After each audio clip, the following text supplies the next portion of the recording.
Right, I knew I'd forgotten a couple of things in the yesterday's video, the one that I did after I fished Witherington Farm, that I forgot to tell you. So I'll try and make this short and sweet. So this will be Match Fishing Thoughts Part 3b. And I said it was really flat, calm, glassy, calm. Surface tension of the water, that when I was fishing Selwood the other day, with the Witherington, was very high.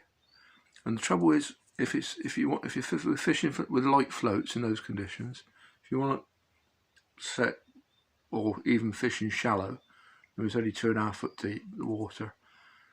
So I was using like a 410 float. Now anything from about a 412 float upwards,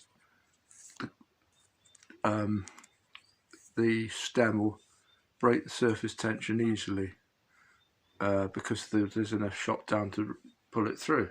But these lighter floats, you'll find that sometimes it goes to cock and then stops, and you've got to flick it a bit to go down. Well, I don't think that's... I think the fish watch that sometimes, and they see all that and ignore the bait. Sometimes they'll follow it down from the surface, I think, and then take it. And you don't want to be flicking it. So carbon, unfortunately, it's got a nice tough material, but quite often it don't break the surface tension very well. So you can use a really light band on the carbon, pull it up above the bottom, and make a real sharp point out of the carbon at the bottom, which will break the surface tension. Or you can use a really fine wire, and I mean a really fine wire, because if it's too thick, the float just cocks straight away. Whereas really you want the float to follow the bait down slowly in a line like that for your on the drop fishing. So as I said, a real fine wire that doesn't really, it's not a large part of the actual capacity of the float. Or where is it? Oh yeah. Or these old Drennan carp ones are quite good because they've got a fiberglass stem. They tend to break the tension easier. There's something to do with it. They're a bit heavier, perhaps, but they'll break. They're good.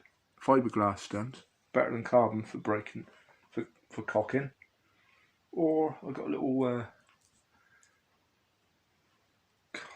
I did have. I've now got a massive tangle because I got the two. Bollocks. Excuse me. Sorry about swearing. I got this little canal float. I use about 3b8, I think, with me squat fishing across when it's a bit difficult. I put a, what's it called? Cane stem in there. Finely fine down with a bit of glass paper, a bit of emery cloth.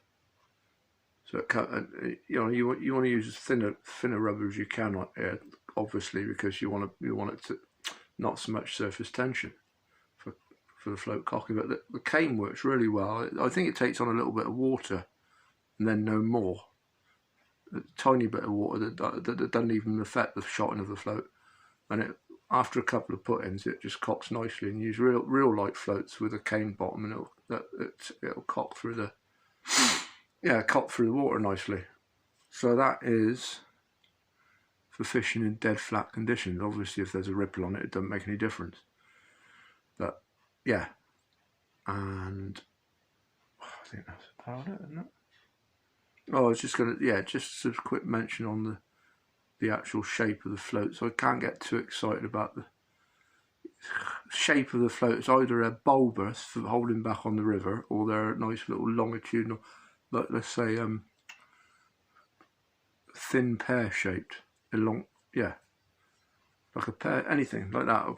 The old Drennan roach for your. I use that sort of shape all the time, to be honest with you. Unless I've used a bulbous one on the river for me positive fishing, bolt shot. And that's it, 2 shapes, end of. So I just don't get involved in hundreds of different types of floats really. I